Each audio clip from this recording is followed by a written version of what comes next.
안녕하십니까. 오랜만에 합동연합학술원 강의를 시작합니다. 오늘의 주제는 부활의 선물을 기대하라, 유튜브 1543회차 영상이 되겠습니다. 잘 들으시고 여러분의 설교와 목회에 잘 이용하시기 바랍니다. 부활의 선물을 기대하라. 두 번에 나누어서 말씀을 드립니다. 두 번, 그 첫 번째 시간입니다. 그렇지 않으면 너희에게 일렀으리라. 내가 너희를 위하여 거처를 예비하러 가노니 라고 말씀합니다. 초등학생이던 내 눈에는 외할아버지가 항상 늙어 보였습니다. 확실히 그는 요즘 그 나이의 사람들보다 더 늙어 보였습니다.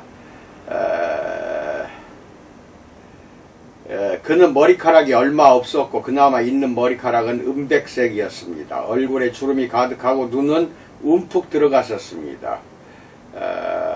나는 그를 호리호리하고 강한 사람으로 기억합니다. 밭과 공장에서 육체노동을 하는 동안 다져진 그의 현실 감각과 권위는 다른 시대에 태어난 응석바지 아이인 나도 알아볼 수 있었습니다. 어머니는 그가 얼마나 강인한 사람이었는지를 나에게 이야기해 주었습니다. 그들이 새들어 살던 집에 불이 난 후에는 함께 가족을 추스르고 이겨나갔습니다. 그들은 정기적으로 교회에 출석했고 그는 규율을 엄격하게 지키는 사람이었습니다. 이모나 외삼촌이 못된 짓을 하면 아빠가 그들을 밖으로 내보내 직접 회초리를 골라서 가져오게 했습니다. 그들에게 벌을 주었고 그것으로 끝이었습니다. 미국의 어느 목사 이야기입니다. 그러다 나는 헤이드의 부드럽고 할아버지다운 면만 보았습니다. 할아버지는 하모니카를 연주했고 의미 없는 짤막한 노래를 부르는 걸 좋아했습니다. 아침에 설탕, 저녁에 설탕, 저녁 먹을 때 설탕 같은 노래였습니다. 매해 여름 우리 가족은 델러웨어에서 우리의 어두운 녹색 폰티악 카탈리나를 타고 이틀에 걸쳐 할아버지와 나머지 우리 엘리베마 친척들을 보러 갔습니다. 우리는 헤이드와 이네지의 나무로 지은 작고 하얀 농가 밖에 닭들이 돌아다니는 광경, 매일 아침 들리는 수탉 울음소리, 자갈로 된 차도, 사탕 그릇에서 항상 꺼내 먹을 수 있었던 스카치 캔디, 직접 구운 비스킷, 그리고 거기서 느끼는 소속감을 좋아했습니다. 나는 그 시간들을 조용하고 평화롭고 행복했던 날들로 기억하고 있습니다. 거기서 유대감을 느꼈고 오늘날의 사회에서는 거의 되살릴 수 없는 정착감을 느꼈습니다. 그 화창했던 날, 그날 우리 할아버지가 돌아가셨다는 걸 알게 됐습니다. 우리 부모님은 전화통화 중이었는데 문을 닫고 숨죽인 목소리로 말을 하고 있었습니다. 많은 아이들이 그렇듯이 나는 자기에게만 몰두해 있었고 기본적으로 그 상황을 의식하지 못했습니다. 그날 오후에 엄마와 아빠가 우리에게 방으로 들어오라고 하더니 소식을 들려주었습니다. 할아버지가 갑자기 돌아가셨다는 것이었습니다. 장례식이 다음 주에 치러질 예정이어서 우리는 비행기를 타고 가려고 했습니다. 누나와 남동생은 그 즉시 부모님의 침대에서 벌떡 일어나 울면서 뛰어나갔습니다. 나는 그 자리에 그대로 앉아 있었습니다. 육체적 감정적으로 아무 움직임이 없었습니다. 전혀 현실 같지가 않았습니다. 어떻게 할아버지가 죽을 수 있나? 대체 죽음이란 무엇인가? 비행기에서 내리면서 나는 혹시라도 어두침침한 표정의 다른 친척들 사이에서 할아버지가 보일까 반쯤 기대하는 마음으로 목을 길게 빼고 보았습니다. 그때까지도 눈물은 나오지 않았습니다. 장례식은 전혀 기억나지 않습니다. 다만 헤이드와 이네즈의 주방에서 있었던 장례식의 여파는 기억납니다. 어찌된 일인지 마침내 현실이 인식이 되었습니다. 죽음은 우리 할아버지가 떠나서 다시 돌아오지 않는 것을 의미했습니다. 할아버지의 하모니카는 영원히 고요할 것입니다. 그때서야 눈물이 왈칵 쏟아져 나왔습니다. 목소리가 완전히 쉬어서 도저히 제어할 수 없는 상태가 되었습니다. 방금 할아버지를 잃었다는 것을 알게 된 친척들 사이에 있어 본 적이 없다면 잘 모를 것입니다. 하지만 나는 그 모든 일이 최종적인 것이라는 사실에 반기를 들었습니다. 우리는 할아버지를 다시 보게 될 거예요. 라고 반항적으로 울부짖었습니다. 왜 그랬는지는 모르겠습니다. 나는 천국에 대해 들은 적이 있었지만 어떻게 갈 수 있는지는 몰랐습니다. 첫 번째, 이미 그리고 아직에 대해서 알아봅니다. 앞에 강의에서 우리는 이미 이루어졌으면서 아직 완성되지 않은 하나님 나라의 관점들을 살펴보았습니다. 유대인 세리였던 마태는 하나님의 이름에 대한 뿌리 깊은 존경심에 하늘나라라고 칭했습니다. 우리는 하나님 나라가 현재와 미래의 측면을 모두 갖고 있으며 미래의 상태는 우리가 현재 어떻게 사느냐에 영향을 끼쳐야 한다는 것을 살펴보았습니다. 그렇습니다. 하나님 나라는 피할 수 없는 윤리적 요소를 갖고 있습니다. 우리는 지금 하나님 나라의 백성으로 살아가며 내일의 나무를 기다리면서 오늘 씨를 뿌리고 있습니다. 브라이언 맥라렌과 이머진 운동에 가담한 다른 이들이 이미 이루어진 하나님 나라를 강조하는 것은 옳습니다. 그러나 안타깝게도 그들은 오늘날 우리의 윤리적 의무를 상기시켜 주려는 열정 때문에 가끔 신학적인 추를 다른 방향으로 너무 멀리 보내서 아직 완성되지 않은 하나님 나라를 적절히 다루지 않고 있습니다. 칼 막스는 종교를 사람들의 아편이라고 부르고 압제자들에게 신앙심이 깊은 사람들을 착취할 기회를 주면서 종교를 비방했습니다. 그와 비슷한 방침을 취하는 다른 이들은 우리가 땅보다 하늘을 더 강조하는 데 있어서 너무 멀리 갔다고 말합니다. 톰 라이트는 그의 훌륭한 책 마침내 드러난 하나님 나라라는 책에서 이것이 잘못된 선택이라고 말합니다. 라이트는 너무 신앙심이 깊으면 세상에선 쓸모가 없다라는 오래된 지적을 검토하며 우리가 같이 놔둬야 할 것을 둘로 나눌 때가 너무 많다는 것을 알게 됩니다. 하지만 성경에서는 하늘과 땅이 서로를 위해 만들어진다. 그것들은 서로 맞물려 있는 두 영역으로서 하나님이 창조하신 하나의 실체를 나타냅니다. 우리는 하늘에서 똑같이 익숙해질 때에만 진정으로 땅을 이해할 수가 있습니다. 실제로 예수님은 하늘나라에 대해 말씀하실 때 보통 땅에 대해서도 말씀하십니다. 그 두 실체는 서로 연결되어 있습니다. 또는 라이트의 말처럼 서로 맞물려 있습니다. 예수님은 이 세상에 대한 선의의 무관심을 부추기기보다는 하늘나라를 자극제로 사용해서 더 큰 경건함과 믿음, 기독교 행동주의로 나아가게 하셨습니다. 산상설교에 언급된 몇 가지 예를 들어보겠습니다. 박해를 받는 자들은 하늘나라의 큰 상급을 기대하며 기뻐해야 한다. 그리스도를 따르는 자들은 선을 향해 하늘에 계신 아버지께 찬양을 받으시게 해야 한다. 그리스도인들은 원수를 사랑하고 그들을 위해 기도해야 한다. 그러면 하늘에 계신 아버지의 아들들이 될 것이다. 제자들은 하늘에 계신 아버지가 온전하신 것 같이 온전해야 한다. 그리스도를 따르는 자들은 하늘에 계신 아버지가 그들을 먹여주실 것을 믿고 염려하지 말아야 한다. 그들은 하늘에 계신 아버지께서 그들의 필요를 알고 계신 것을 믿고 먼저 하나님 나라를 구해야 한다. 그리스도인들은 하늘에 계신 아버지께서 그들에게 복 주실 것을 믿고 기대하며 기도해야 한다. 하늘나라는 그들이 상을 받는 곳입니다. 더 중요한 것은 그곳이 그들의 궁극적인 사랑의 아버지, 그들이 본받고 영광 돌려야 할 아버지의 거처라는 사실입니다. 그런 거룩한 마음 자세가 우리를 자유롭게 해서 우리가 세상적으로 유익한 일을 많이 하면서 하늘에 계신 우리 아버지를 닮아갈 수가 있는 것입니다. 두 번째, 천국에 대한 의심에 대해서 알아봅니다. 그러나 복음주의자들은 종종 이런 삶의 양식을 나타내지 않습니다. 우리는 원수들을 위해 기도하기보다는 그들을 악마처럼 여깁니다. 우리의 결혼 생활이 안에서부터 붕괴되고 우리가 개인적으로나 직업적으로 행한 무분별한 행동이 사람들에게 알려질 때 온전하라는 명령은 불가능한 이상처럼 보입니다. 우리 자신의 왕국을 구하면서 이교도들처럼 미래를 염려하며 어떻게 은퇴 자금을 충분히 모아둘까 궁리합니다. 기도는 거의 하지 않고 사실은 하나님이 우리를 위해 많은 일을 해주실 것이라고 기대하지 않습니다.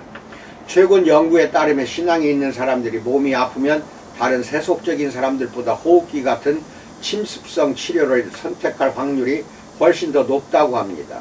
그런 조치들이 장기적으로 도움이 되지 못하더라도 말입니다.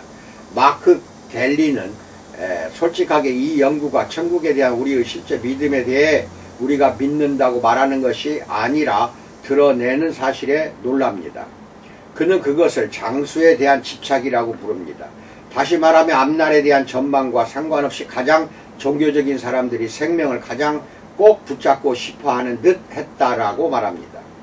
그리스도인들이 죽는 모습을 연구한 저널리스트 랍 몰은 그리스도인들이 사후세계를 믿기 때문에 죽음에 대해 두려움이 없을 것이라고 생각하지만 많은 그리스도인들이 내리는 결정에는 그런 담대함이 전혀 나타나지 않는다라고 말합니다.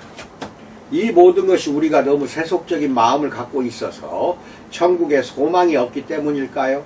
정말 우리는 죽음을 두려워하는 것일까요? 세 번째, 죽음에 대한 건강한 관심에 대해서 알아봅니다.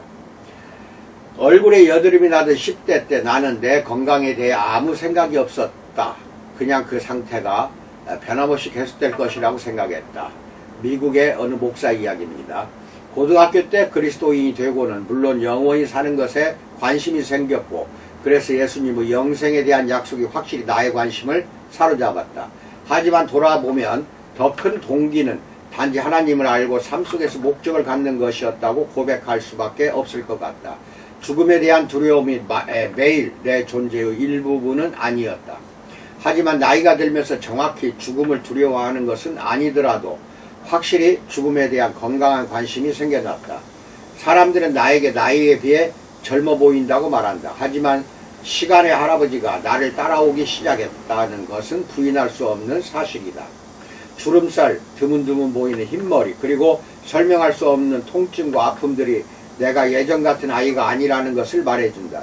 거의 매일 나는 이 땅에서의 남은 시간들이 얼마나 짧은가에 대해 생각한다. 전도서의 저자는 하나님이 사람들에게는 영원을 사모하는 마음을 주셨느니라. 그러나 하나님이 하시는 일의 시종을 사람으로 측량할 수 없게 하셨도다라고 전도서 3장 11절은 수수께끼 같은 말을 했습니다. 아마 제 명보다 앞서 저승사자를 만나지 않으려는 열망을 나타내듯이 나는 주로 앉아서 지내는 작가다운 삶의 방식을 포기하고 내가 좋아하는 정크푸드를 대부분 끊고 수영을 성실하게 하게 되었다. 우리 가족에게는 암병력이 있기 때문에 나는 어떤 문제들에 대해 더 집요하게 의사와 상담을 해왔고 내게 도움이 될 만한 건강보조식품들을 섭취하기 시작했다. 물론 우리 중 누구도 장담할 수 없다. 나는 점점 더 많은 친구들과 동료들이 암과 싸우는 것을 보아왔다. 한 친구는 희귀하고 생명을 위협하는 혈액질환과 싸워서 살아남았다. 하지만 내가 존경했던 세 사람이 예기치 않게 수술 후에 사망했다. 나는 아이들이 욕조에 빠져 죽었거나 학교에서 급사한 이웃들의 가슴 아픈 이야기들을 들었다. 어느 모로 보나 나처럼 살아있어야 할 사람들이 매일 범죄로 목숨을 잃고 있다. 그 수치는 우리를 완전히 두려움에 빠뜨릴 수가 있다. 국립보건통제센터에 따르면 2004년 한 해 동안 미국에서 사망자가 240만 명 정도 또는 인구 10만 명당 816.5명이었습니다. 불편한 사실이지만 100명당 1명에 가깝습니다. 우리 연령대는 그나마 좀 낮습니다. 사망률이 10만 명당 427명이기 때문입니다. 하지만 8년만 지나면 10만 명당 910명이 될 것입니다. 그때는 죽음을 향한 비탈길이 무서울 정도로 미끄러워집니다. 내가 75세가 되던 10만 명당 2164.6명이 될 것이고 85세가 되면 10만 명당 1323.5명이 될 것이다. 그것은 고무적인 추세라고 할 수 없습니다. 우리는 고대인들보다 죽음에 대해 훨씬 더 많이 알고 있습니다. 그러나 그런 지식은 있더라도 우리의 두려움을 더 고조시키기만 했습니다.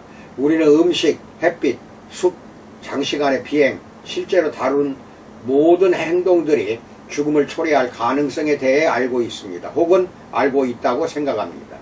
하지만 우리가 죽음을 통제하려 하면 피할 수 없는 죽음에 대한 두려움이 우리를 지배합니다. 갤리는 이렇게 말합니다. 이제 나는 폴란드 소시지나 햄버거를 먹으려고 앉을 때마다 그것을 즐기지 못할 것이다. 내 앞에 근사하게 놓여있는 뉴욕 스테이크는 하나님의 선물이 아니라 건강을 해치는 마귀나 저승사자의 유혹을 나타낼 것이다 라고 말합니다. 히브리서 저자는 죽기를 무서워함으로 한평생 매어 종로로 다는 모든 자들이라고 잘 표현하고 있습니다. 우리는 모두 두려움의 종들입니다. 이것이 사실이라면 우리는 어떻게 성경적인 하늘나라의 마음 자세를 길러서 두려움 없이 살며 이미 이루어진 나라에서 하나님을 기쁘게 섬기고 또 한편으로 아직 완성되지 않은 나라를 간절히 기다리며 살 수 있을까? 예수님의 질문들이 좋은 출발점이 됩니다. 네 번째, 근대 이전의 회의론자들에 대해서 알아봅니다. 어쩌면 우리의 문제는 사두개인들과 비슷하다는 데 있을 것입니다. 그들은 부활을 믿지 않았기 때문에 하나님 나라에 합당하지 않았습니다. 앞에서 우리는 예수님이 그들에게 이렇게 물으시는 것을 보았습니다. 마가복음 12장 24절에서 너희가 성경도 하나님의 능력도 알지 못함으로 오해함이 아니냐라고 말씀합니다. 그때 초점은 성경에 있었습니다. 이제는 특별히 사후세계에 초점을 맞춘 다른 렌즈를 통해 그 만남을 살펴보도록 합시다. 사두개인들이 예수님과 그의 신뢰성을 겨냥해 약간 목회자를 당황시키는 그런 종류의 질문을 했던 것을 기억할 것입니다. 그들은 실제로 진리에 관심이 없었습니다. 이 점에서 그들은 신무신론자들과 같았고 항상 어려운 질문을 던지지만 대답은 받아들이지 않았습니다. 한 번은 공적인 토론에서 신은 위대하지 않다의 저자 크리스토퍼 히친스에게 질문을 했습니다. 어떤 증거가 있으면 그가 하나님의 존재를 믿을 것이냐라는 질문이었습니다. 히친스는 내가 아마 그를 편협한 사람으로 생각할 것이나 대답은 아니오라고 했습니다. 사두개인들처럼 그는 듣는 것보다 주장하는 것에, 배우는 것보다 가르치는 것에 더 관심이 있었습니다. 이날 사두개인들은 그들이 생각하는 부활교리의 전적인 비합리성을 보여주려고 시도했습니다. 앞에 강의에 살펴보았듯이 문화의 많은 부분이 현재의 세상과 앞으로 올 세상 간에 큰 괴리가 있다고 믿었지만 대부분의 사람들은 적어도 앞으로 올 세상을 믿었습니다. 예를 들면 유대인들은 헬라인들과 달리 마지막 때에 사람들이 어둡고 형체가 없는 상태에서 살지 않을 것이라고 믿었습니다. 그것은 틀림없이 사람들이 죽음 직후에 가게 되는 일시적인 목적지로 여겨졌습니다. 그들은 단순히 무덤에서 유령들처럼 일어나지는 않을 것이나 부활해서 그의 그 몸이 재구성되고 변화될 것입니다. 어쨌든 아직까지는 육체적인 몸일 것입니다. 히브리 성경은 항상 하나님이 심히 좋다라고 말씀하셨던 창조물에 대한 확신에 찬 관점을 가지고 있었습니다. 대부분의 유대인들에게는 하나님이 창조하신 만물의 영장, 인간의 몸이 궁극적으로 재창조될 것이라는 사실에 겨우 이해가 될 뿐이었습니다. 이 다가올 현실에 대한 흥미로운 암시들이 있지만 예를 들어 욥은 내 가죽이 벗김을 당한 뒤에도 내가 육체 밖에서 하나님을 보리라 라고 욥기 19장 26절에서 선언합니다. 대체로 구약성경의 초점은 확실히 이 세상에 지금 하나님의 공동체 안에서의 삶에 있다는 것을 인정해야 합니다. 사두개인들은 성경이 그 중간 상태와 미래의 부활에 대해 비교적 조용한 것을 증거로 이런 옛 교리들이 죽음의 직면에 희망적인 생각을 하는 예를 보여준다고 해석했습니다. 어쩌면 이렇게 잘 아는 엘리트들이 결국 종교는 사람들의 아편이라는 칼 막스의 말에 동의했을지도 모릅니다. 그들이 오직 모세오경만 권위적인 책으로 여겼다는 사실도 그들의 회의적인 주장에 도움이 되었습니다. 창세기, 출애굽기, 레위기, 민수기, 신명기는 많은 것들을 다루고 있습니다. 그 중에는 창조, 아브라함과 그의 후손들에 대한 하나님의 언약, 애굽으로부터의 구원, 백성을 위한 하나님의 율법이 포함되어 있습니다. 그러나 그들은 아마 사후세계에 대해서는 할 말이 없었던 것 같습니다. 그래서 사두개인들은 예수님에게 한 여자에 대한 이야기를 합니다. 그녀는 한 남자와 결혼했는데 그 남자가 죽었다. 그 다음에 그의 6 형제들과 차례로 결혼했으나 그들도 나중에 다 죽고 말았다. 그래서 그녀는 7 남자의 과부가 되었다. 그 이야기가 사실이라면 우리는 그녀가 연쇄 살인범이고 죽은 남편들은 믿을 수 없을 정도로 순진했던 것이 아닐까 의심할 것이다. 그러나 사두개인들은 예수님의 순진함을 입증하려 애쓰는 자들이다. 그들은 잘난 체함에 예수님에게 물어봅니다. 그들이 다 그를 취하였으니 부활 때 7 중에 누구의 아내가 되리이까? 이것은 어이없는 질문이었고 그들도 그것을 알고 있었습니다. 그들은 부활 자체가 터무니없는 것이라는 사실을 말하려고 했던 것입니다. 그 질문은 우리 모두가 들어본 적이 있는 말도 안 되는 신학적 질문들을 상기시킵니다. 이를테면 이런 것입니다. 하나님이 전능하시다면 그가 들 수 없을 만큼 무거운 바위를 만드실 수도 있는가? 이런 질문들은 진리를 찾는 마음이 아니라 닫힌 마음의 증거입니다. 신무신론자들처럼 사두개인들은 정보를 갖고 있지 않습니다. 그들은 논쟁에서 이기고 싶을 뿐입니다. 예수님은 대개 그런 사람들을 받아주지 않으십니다. 내가 그의 은혜로운 대답에 깜짝 놀라는 이유가 거기에 있습니다.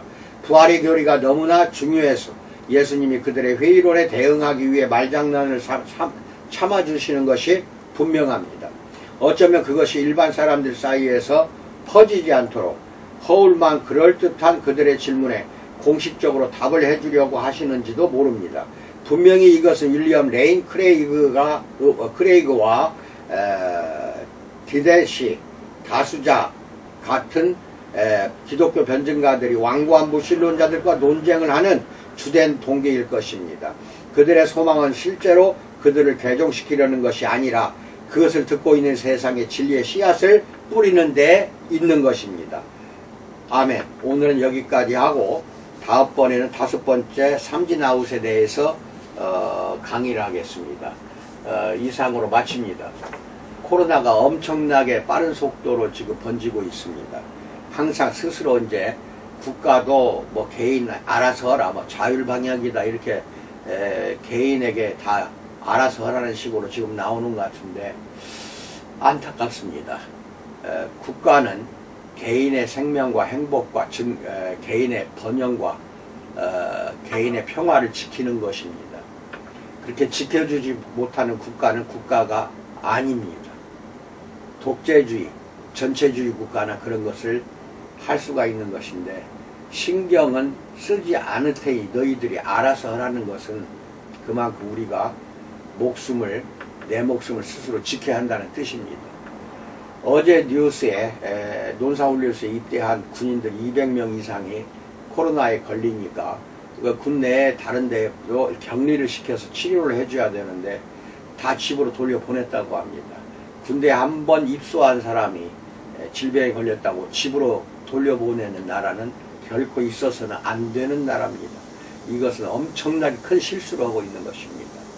예수님이 우리를 사랑하고 돌보아 주셨던 것을 그들은 전혀 모르고 있는 것이고 예수님이 아니라 하더라도 사람의 윤리와 우리가 늘 말하는 여러 가지 예절 외에 이것은 도저히 있을 수 없는 짓을 저지른 것입니다.